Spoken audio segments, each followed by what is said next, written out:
மக்களே வணக்கம். இன்னைக்கு நம்ம ஐஸ்கிரீம் ஸ்டிக்ஸ் எல்லாம் வச்சு ஒரு சூப்பரான கீ செயின் ஹோல்டர் தான் பண்ண போறோம். 8 ஸ்டிக்ஸ் அடுக்கி வச்சுட்டு பின்னாடி இந்த மாதிரி க்ளூ போட்டு ஒட்டிக்கலாம். தென் நம்ம கிசோ அப்ளை பண்ணிட்டு இதுக்கு மேல கூரை மாதிரியும் நம்ம ஐஸ்கிரீம் ஸ்டிக்ஸ் எல்லாம் வரிசையா அடுக்கி வச்சுக்கிறேன். அதை பேஸ்ட் பண்ணிட்டு வீட்டோட பேஸ்ல இந்த மாதிரி நிறைய ஐஸ்கிரீம் ஸ்டிக்ஸ் எல்லாம் ஸ்டிக் பண்ணிக்கணும்.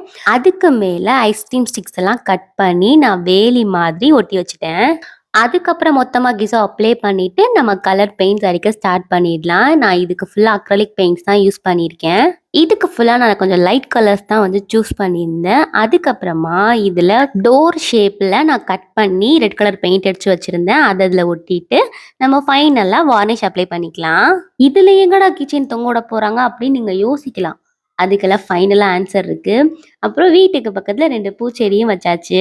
அப்புறம் ஃபைனல் டச்சா டோருக்கு வெளில ஸ்வீட் ஹோம் அப்படின்னு எழுதி ஒட்டியாச்சு. அவ்வளோதான். இந்த கிராஃப்ட் எப்படி இருந்துச்சு அப்படின்றத மறக்காம கமெண்ட் பண்ணுங்க. உங்களை நெக்ஸ்ட் வீடியோல பார்க்குறேன். பாய்.